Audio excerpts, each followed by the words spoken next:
Pleno de la Asamblea exige mediante resolución la renuncia de la vicepresidenta de la República a su cargo. Asamblea Nacional observó proforma presupuestaria 2019 y remitió recomendaciones al Ejecutivo. Arrancó análisis sobre propuestas del Acuerdo Nacional por la Gobernabilidad.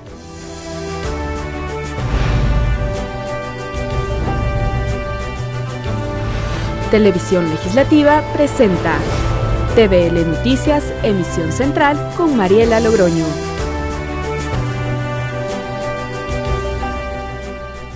Viernes 30 de noviembre del 2018, amigos y amigas televidentes, ¿cómo están? Muy buenas tardes. Les damos la cordial bienvenida a la emisión central de TVL Noticias con información que se ha generado hasta este momento en nuestro país. Gracias a quienes nos sintonizan a través de Canal 42 en Quito y también en nuestro sitio web tvl.asambleanacional.gov.es. De inmediato las noticias.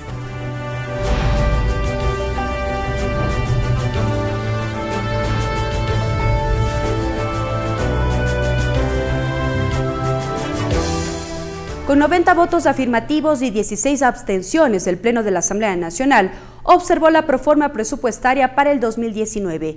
El Ejecutivo tiene 10 días para analizar las 17 recomendaciones formuladas. A continuación, el resumen del debate. Conforme recomendó la Comisión de Desarrollo Económico en su informe y tras casi 7 horas de debate, el Pleno de la Asamblea Nacional observó la proforma presupuestaria 2019 y la programación cuatrianual 2019-2022. El Ecuador debe contar con un presupuesto cuyo principal objetivo sea la gente, que no sea solo, como dije al inicio, una lista de ingresos y gastos. Durante la discusión, los legisladores ratificaron su preocupación por las cifras manejadas en el presupuesto para el próximo año.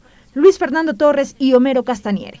La proforma presupuestaria parecería ser un instrumento pensando que el país tiene abundantes recursos y que al fisco también le sobran recursos el próximo año. No podíamos nosotros aprobar una proforma presupuestaria donde estábamos sobreestimando los ingresos. Es una proforma irreal, que nos da números artificiales, irreales. Los rubros destinados para salud y educación fueron criticados en tanto por los asambleístas William Garzón y Jimmy Candel. Tal cual está este presupuesto en el sector salud, estamos poniendo en riesgo la gratuidad en el Ecuador. Es imposible encontrar un criterio de Estado detrás de alguno de los recortes efectuados por el gobierno. No obstante, previamente el ministro de Finanzas Richard Martínez, quien fue recibido en Comisión General por el Pleno, defendió la constitucionalidad de la proforma, al tiempo que aseguró que no faltará la provisión de medicamentos ni de servicios. El presupuesto asignado al Sistema Nacional de Salud pasa de 3.402 millones de dólares del codificado a 3.968 millones de dólares, es decir, un incremento de 566 millones de dólares. Esta asignación nos permitirá cumplir, por ejemplo, con la ejecución de proyectos importantes como la dotación de infraestructura física, el equipamiento y el mantenimiento de unidades médicas, a través de 143 millones de dólares. No faltarán los recursos para la alimentación escolar ni para la infraestructura educativa. Las malintencionadas acusaciones son falsas. Los argumentos no convencieron y es así que con 90 votos a favor, el Pleno del Parlamento resolvió devolver al Ejecutivo la proforma con 17 recomendaciones. En un plazo de 10 días, estas deberán analizarse para ser aceptadas y con ello remitir una nueva propuesta a la legislatura o a su vez el gobierno podrá ratificarse en la propuesta original. Belkis Sánchez, TVL Noticias. La Asamblea Nacional exige la renuncia de la vicepresidenta de la República, María Alejandra Vicuña, tras denuncias en su contra por supuestos cobros indebidos. A la par, en el Legislativo se anuncia el pedido de un juicio político en su contra. Desde el movimiento de gobierno, en cambio, respaldan la gestión de la segunda mandataria. Con 77 votos, el Pleno de la Asamblea aprobó una resolución que exige la renuncia de María Alejandra Vicuña a su cargo de vicepresidenta de la República. Como un acto de delicadeza con la República del Ecuador para ahorrarnos la vergüenza de tener que llevarle a un juicio político en donde, con las pruebas que han sido sustentadas en los días anteriores, con certeza será destituida. A María Alejandra Vicuña se la acusa de supuestos cobros indebidos a uno de sus ex colaboradores cuando ella se desempeñaba como asambleísta. El caso se hizo público tras un reportaje en un medio de comunicación y al momento está en investigación en la Fiscalía. Sin embargo, en el Legislativo a la par se pretende impulsar un juicio político en su contra. El asambleísta Eliseo Azuero fue uno de los legisladores que ya respaldó el pedido y explica cuáles serían las causales. Se ancla en el artículo 129 de la Constitución numeral 2 y en el 130, es decir, hay dos causales ahí. Una que tiene que ver con el delito de cohecho, concusión o peculado, y el otro por conmoción generalizada que ha generado en el país este tipo de noticias. Proceso que podría desempeñarse a la par de la investigación en la justicia. En este caso es fundamental el dictamen de la Corte Constitucional. Como sabemos, en este momento la Corte Constitucional está en vacancia, está sin sus titulares, por lo tanto, este es un paso que será indispensable para poder iniciar, así lo contempla claramente el articulado en la Constitución de la República. Sin embargo, y mediante un comunicado, el movimiento Alianza País expresó su respaldo a la vicepresidencia y el respeto a la presunción de inocencia. En el documento aclaran que la denuncia presentada contra la vicepresidenta, como toda denuncia contra cualquier ciudadano, debe ser procesada en la justicia, con argumentos, pruebas, con respeto al debido proceso y con sentencias dictadas en los tribunales judiciales. Y si bien es cierto, la Asamblea Nacional tiene la facultad de control político, sus pronunciamientos deben alinearse al derecho de las personas a la presunción de inocencia. Lorena Espinosa, TVL Noticias. Tras la sesión del Pleno de este jueves se generaron reacciones en torno a la resolución en la que la Asamblea exige la renuncia de la vicepresidenta de la República. Asambleístas del movimiento Alianza País manifestaron que el juicio político sería el camino idóneo a seguir en la medida que garantizaría el debido proceso dentro de este caso. Tras la moción aprobada, la coordinadora del bloque Alianza País, Jimena Peña, explicó el porqué de la decisión. Nosotros creemos que lo pertinente para la Asamblea Nacional es un juicio político. Entiendo que están procesando ya el tema. Creo que nosotros, en el marco de independencia de funciones, no debíamos haber pedido la renuncia de la vicepresidenta, pero es la voluntad del Pleno de la Asamblea. El legislador Daniel Mendoza señaló que lo adecuado no era que la Asamblea proponga esta resolución, sino que se plantee el juicio político, respetando así el debido proceso. La Asamblea debe ejercer su rol de control político, debemos exigir, ahí sí exigir que la Corte Constitucional sea nombrada lo antes posible, porque esta Asamblea debe pronunciarse en torno a estas denuncias, pero dentro de su rol, y eso significa, obviamente, si existe una solicitud de juicio político, como lo ha dicho hoy el asambleísta Villamar, pues esto debe ingresar por la vía regular del CAL. El CAL deberá verificarse que se cumplen los requisitos establecidos en la Constitución y dar paso a la sustanciación dentro de la Comisión de Fiscalización. Para la asambleísta Silvia Salgado, que no exista Corte Constitucional es un gran inconveniente al momento de plantear un juicio político, pero asegura que ese es el camino. Hay un límite, hay un impedimento, hay un obstáculo que es la falta de funcionamiento del organismo de control constitucional. Este podrá darse en el futuro, pero mientras tanto esta decisión es de carácter político, no es vinculante. Repito, hubiera sido importante tener la mínima garantía del derecho a la defensa. La resolución no es vinculante, es decir que María Alejandra Vicuña puede acogerla o no. Clever Aranda, TVL Noticias. La fiscal encargada Ruth Palacios asegura que María Alejandra Vicuña tendrá su derecho a la defensa y que la indagación previa que inició el Ministerio Público en su contra por supuestos cobros a sus ex colaboradores cuando la segunda mandataria se desempeñaba como legisladora podría durar 1 año. Precisó también que de conocerse otra denuncia sobre el mismo tema, esta se uniría al expediente. Los trabajadores. Si la Fiscalía reúne los elementos necesarios como para poder dar un paso hacia el procesamiento penal, si no, pues lógicamente tenemos que esperar. En términos generales, la investigación dura 1 año, pero todo depende de que nosotros contemos con los elementos necesarios de seguirse un proceso penal. En su defecto, si se desvirtúan todas las acusaciones que le están haciendo, pues se procederá al archivo. Efectivamente, si se trata de los mismos hechos, pues se unirá a la denuncia y se seguirá un solo proceso para no desgastar los recursos estatales. Pero si se tratan de otros hechos, tendrá que abrirse otra indagación previa.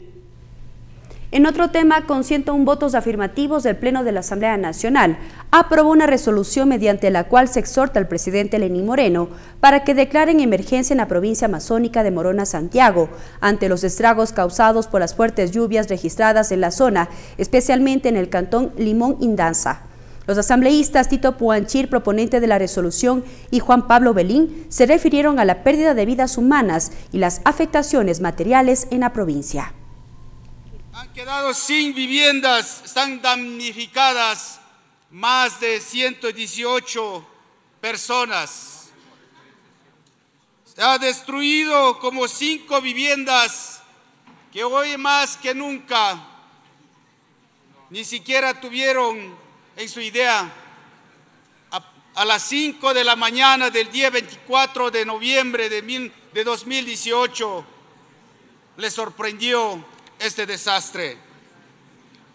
En tema de sistema vial, se encuentra colapsado por los múltiples derrumbes y siguen derrumbando en diferentes cantones de nuestra provincia. También pedimos que se priorice de manera emergente la atención con el Plan Casa para Todos. Estas familias lo perdieron todo y es necesario que se priorice este proyecto nacional precisamente para aquellos moradores del cantón Limón Indanza.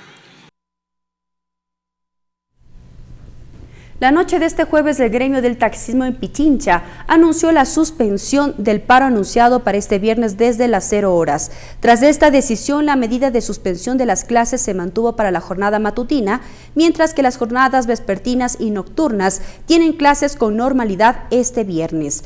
Las clases en la jornada matutina se retoman el lunes 3 de diciembre con normalidad. De su lado, la Secretaría de Educación Superior, Ciencia, Tecnología e Innovación también informó que las clases en las jornadas vespertinas y nocturnas de los institutos técnicos y tecnológicos públicos son normales este viernes 30 de noviembre. Tiempo de una pausa, pero ya regresamos con más noticias.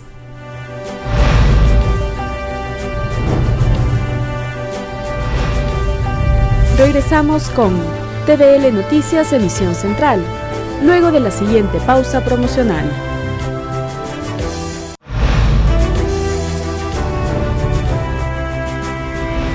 Continuamos con TVL Noticias, emisión central. Y en más noticias, con presencia de representantes de instituciones públicas y de la sociedad civil, se desarrolló un taller alrededor del Acuerdo Nacional por la Gobernabilidad, impulsado por la Asamblea Nacional. Los ejes de trabajo fueron economía, producción y desarrollo, sociedad y democracia, seguridad y defensa. La Asamblea Nacional busca ejecutar una agenda legislativa coordinada con las políticas públicas y acorde a las necesidades de la sociedad nacional. Para ello, se desarrolla el Acuerdo Nacional por la Gobernabilidad, así señaló la presidenta Elizabeth Cabezas. Esta es una iniciativa desde el sector legislativo, efectivamente, porque el marco legal que tenga el país es el que puede impulsar o puede frenar estos grandes avances que queremos seguir dando. Entonces, ¿qué mejor hacerlo hoy entre los actores que son decidores y quienes conocen desde la práctica del día a día estas necesidades? El acuerdo se desarrolla en 3 ejes de trabajo: economía, producción y desarrollo, sociedad y democracia, y seguridad y defensa. Natalicelli, directora del Centro de Competitividad e Innovación, se refirió al Acuerdo Nacional por la Gobernabilidad. Creo que es importante que los ciudadanos, que las organizaciones de la sociedad civil, universidades, gremios, técnicos especializados en diversas materias puedan aportar a esta convocatoria que ha hecho la presidenta de la Asamblea, Elizabeth Cabezas, para poder contar con las mejores ideas, con las mejores propuestas en cómo reactivar la economía del país, sobre todo el empleo que es tan necesario para los ecuatorianos, la competitividad, la innovación y sobre todo la ética. Daniel Legarda, presidente ejecutivo de FedExport, señaló que estos talleres permiten al país establecer acuerdos en pos del desarrollo. Nos corresponde, por lo tanto, poner en una perspectiva refrescada un acuerdo hacia adelante, que sea sostenible en el tiempo. Decíamos algunos ejemplos, queremos que sea la empresa privada que tenga una mayor participación para que sea el empuje de la empresa privada con un gobierno eficiente, que saquen adelante el Ecuador. Bueno. Gilberto Pazmiño, presidente del directorio de la Bolsa de Valores, resaltó la iniciativa de la presidenta Elizabeth Cabezas para que la sociedad civil y los organismos públicos trabajen mancomunadamente. Es un foro que permite unir al sector público y privado con el objeto de definir ejes estratégicos en los cuales hay que priorizar el trabajo.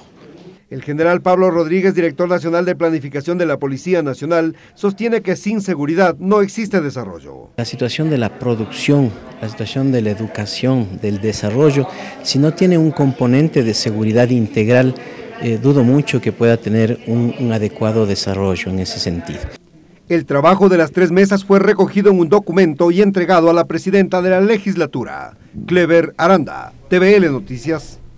La Comisión Ocasional encargada de vigilar el cumplimiento del Estado con los jubilados recibió representantes de Banecuador a fin de que expliquen qué ocurrió con los recursos pendientes de extrabajadores del Banco de Fomento que en su liquidación fueron descontados sin razón alguna. En la reunión se analizaron posibles alternativas. Días atrás, la Comisión Ocasional encargada de tratar el tema de jubilados conoció la situación que enfrentan extrabajadores del extinto Banco de Fomento, hoy Banecuador. Según explicaron, fueron descontados montos en su liquidación que nunca fueron devueltos. Para analizar el caso acudió a la comisión el asesor jurídico de la entidad financiera, Vladimir Larco, quien afirmó que sí existen obligaciones pendientes, pero que como nueva administración están nutriéndose de información antes de buscar alternativas. Para nosotros sigue siendo un tema complicado, un tema complejo, porque hay varias aristas. No es tan sencillo y créame que no se trata de un tema de voluntad. Y créame que tampoco se trata de un tema de no asumir una responsabilidad, pues, porque ciertamente es indudable que quien asume un cargo tiene la responsabilidad inherente a cumplir las obligaciones que le vienen de ese cargo. Pero este es un problema de arrastre. La intervención no convenció a los extrabajadores. Betty Guerrero, representante del gremio, dio sus criterios. A los compañeros nos han retenido a unos de la indemnización que pagaron por el 813, que eso también era ilegal. Y a otros, los que no alcanzaron a retener de la indemnización, hasta la presente no nos entregan ningún documento de nuestro sueldo. El asesor de Banecuador hizo el llamado a adoptar medidas que sean necesarias para solucionar el tema. Yo no tengo ningún inconveniente y pienso que la administración actual no tendrá inconveniente en ir analizando esta información. Doña Betty, si usted puede nutrir información que de paso es difícil conseguir por la larga data y porque esto viene como un arrastre del Banco Nacional de Fomento, ¿sí?, puede ser algo valioso. Con este criterio coincidió la asambleísta Cristina Reyes, integrante de la Comisión Ocasional, quien planteó soluciones. Nuestros jubilados son un sector prioritario y pues yo apelo a lo que usted acaba de decir, encontrar una solución, pero que sea lo más pronto posible. No podemos esperar que sigan pasando las administraciones y aprovechar esa buena voluntad que usted tiene. La comisión además conoció el informe sobre los requerimientos de información realizados al Ministerio de Trabajo y Banecuador sobre la problemática de los jubilados de la mencionada institución pública. Mariela Logroño, TVL Noticias. La Comisión Ocasional de la Niñez conoció las propuestas de reforma al Código de la Niñez y Adolescencia. Las propuestas se centraron principalmente en el libro 2, referente a temas como patria potestad, tenencia compartida, entre otros. Los integrantes de la Comisión Ocasional para atender temas sobre niñez y adolescencia conocieron las propuestas de reforma al Código de la Niñez y Adolescencia, certificadas por Secretaría General de la Asamblea Nacional. La presidenta de la Mesa de Trabajo, Encarnación Ducci, señaló cuáles son. Dentro de la certificación que tenemos 8 propuestas de reforma presentadas específicamente. Anteriormente se hablaba de un número de 27, sin embargo no consta en la certificación y hay otros que están siendo ya formalmente archivadas. La legisladora Ducci también señaló que el centro del análisis siempre serán los niños y que se legisla para proteger sus derechos. Que tiene que ver en las instituciones familiares para garantizar derechos de la niñez y adolescencia, especialmente con el tema de tenencia, patria potestad, alimentos. No existen reformas al libro 1, el que se relaciona con principios, garantías y derechos de la niñez y adolescencia. El vicepresidente de la Comisión, Franklin Samaniego, señaló que la atención se centra principalmente en el libro 2 del Código de la Niñez. La Comisión ha tomado una posición de no hacer un debate adultocéntrico, sino más bien en base del interés superior del niño, que es el eje motor de este trabajo que vamos a realizar. Samaniego también manifestó que se debatirá sobre temas referentes a menores infractores. Los menores infractores no son punibles, como ustedes saben, no son sujetos de sanciones penales, pero sí ellos tienen que tener la posibilidad de que el Estado haga un acompañamiento para su reinserción en la sociedad y evitar que sigan cometiendo infracciones. La comisión ya definió quiénes integrarán las subcomisiones para el análisis de los libros y las provincias donde sesionarán. Clever Aranda, TVL Noticias. Expositores internacionales, integrantes de organismos de seguridad de varios países, organizaciones sociales e instituciones fueron parte del primer seminario internacional sobre la desaparición involuntaria de personas, promovido por la Comisión Ocasional que trata esta problemática. El asambleísta Absalón Campoverde aseguró que este espacio permitirá intercambiar experiencias con miras a la construcción de normativas legislativas. El sufrimiento no se negocia, las vidas humanas no tienen precio. Lucharemos por encontrarlos. Fue una de las frases compartidas durante el primer seminario internacional sobre desaparición involuntaria de personas. En el acto, expertos compartieron experiencias de la región. Víctor Ruiz Vallejos, subprefecto, investigador policial de Chile, explicó los protocolos de búsqueda y acción que se realizan en su país. Añadió que en su mayoría los casos son ocasionados por la falta de comunicación en las familias. Las primeras, falta de comunicación por problemas tecnológicos, a veces mala comunicación con los familiares, con los papás, y también se cruza ahí con el tema de menores que se llama el abandono. Desde Ecuador, el director nacional de la DINASED, Julio Miño, detalló cómo el trabajo de la entidad en tan poco tiempo ya ha arrojado resultados, al tiempo que hizo un llamado a otras instituciones del Estado a capacitar a su personal en la materia. De esta forma, dijo, obtener mayor efectividad en las investigaciones. Una recomendación para que la Fiscalía, Corte, también hagan sus capacitaciones en este tema que en los últimos años nos ha desatado una expectativa y se requiere mucha especialidad para poder trabajar en esta área. A este acto acudió Alexandra Ceballos, familiar de una persona desaparecida. Ella nos contó que su hermana desapareció el 10 de octubre de 2016, cuando acudía a entregar documentos para ingresar a la Universidad de Machala. Según explica, existe la posibilidad de que haya sido víctima de trata de personas, pero que las autoridades no dan detalles al respecto. Ahora estamos un 29 de noviembre y mi caso sigue estancado. No sé por qué no avanza, por qué no podemos confirmar o descartar esta información. Así como el caso de Alexandra, alrededor de 300 familias han acudido a la Comisión Ocasional para exponer sus casos. El asambleísta Absalón Campoverde, desde su experiencia, compartió la realidad de estas familias. No importa cómo haya desaparecido, pero ese vacío que deja en la familia no es fácil de llenarlo. Con los insumos obtenidos luego del seminario, la comisión prevé revisar y reformar el marco normativo nacional con el fin de incluir como delito a la desaparición involuntaria de personas. Impulsar la implementación de políticas públicas a fin de mitigar o disminuir los casos de personas desaparecidas en el Ecuador. Mariela Logroño, TVL Noticias. 19 mujeres destacadas en diferentes ámbitos fueron reconocidas por la Confederación de Periodistas del Ecuador. En el evento, la presidenta de la Asamblea Nacional, Elizabeth Cabezas, recibió una estatuilla de Eloy Alfaro y una medalla por su trabajo y gestión al frente de la legislatura. Una a una subían al escenario 19 mujeres que recibieron sus reconocimientos por parte de la Confederación de Periodistas del Ecuador por su trabajo y desempeño, como Patricia Ochoa, esposa del ex general de la FAE Jorge Gabel, asesinado en el 2010. Ella fue reconocida por su lucha incansable en la búsqueda de la verdad.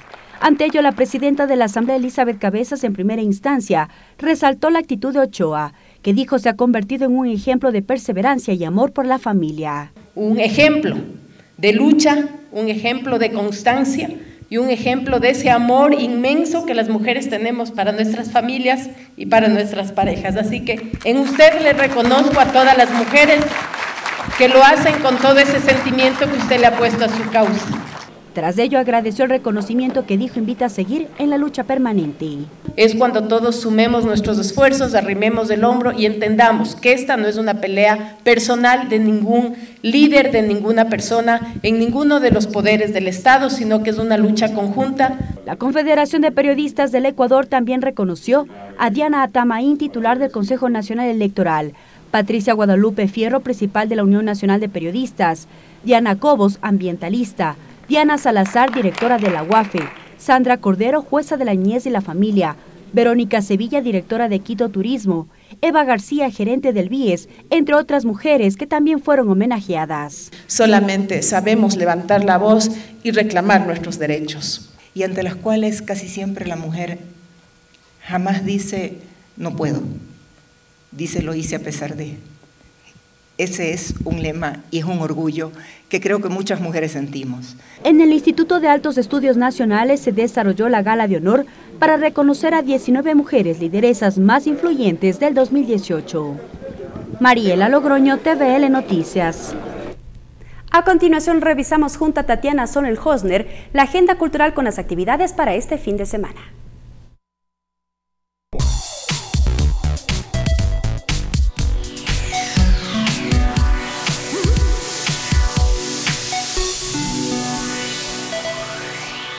¿Qué tal amigos? Bienvenidos a la Agenda Cultural, donde te traigo las actividades para el viernes, sábado y domingo. Ahora empecemos para ver cuáles son. Empezaron las fiestas de Quito y se inauguran con el concierto tradicional de Quitonía Norte. Esto es en el Parque de la Carolina y pretende que celebres a la Carita de Dios con artistas nacionales e internacionales. El evento empieza a las 5 de la tarde, pero se extiende hasta las 11 de la noche. Lo mejor de todo es que es totalmente gratuito. Se terminó la Feria del Libro, pero La Floresta te trae una actividad similar. Ellos planean hacer un intercambio y vender los libros a cómodos precios. Así que ya sabes, empieza a las 10 de la mañana, se dará en toda la calle de La Floresta y lo único que tienes que hacer es llevar tu libro para intercambiarlo o conseguir el que siempre has estado buscando. Y a las 6:30 de la tarde se dará la última vez del año Hasta Cuándo Padre Almeida. Esta leyenda planea hacerte sentir parte de la historia con un cuento nocturno hecho por un guía turístico disfrazado. Lo mejor de todo es que vas a recorrer las calles del Quito tradicional. Y para cerrar con broche de oro esta agenda cultural previa a las fiestas de Quito, te invito a que seas parte del desfile de confraternidad que se dará este domingo a las 9 de la mañana en la Tribuna del Sur. Es un evento para todo público, para que vayas con tu familia, con tus amigos y seas parte de este inicio para celebrar a la Carita de Dios. Y hasta aquí la agenda cultural, pero no te olvides que todos los viernes te traigo nuevas actividades para el fin de semana. Hasta la próxima.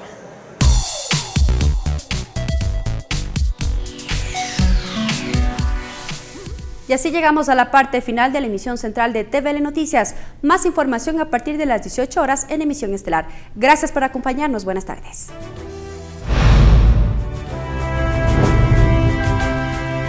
Televisión Legislativa presentó TVL Noticias, emisión central.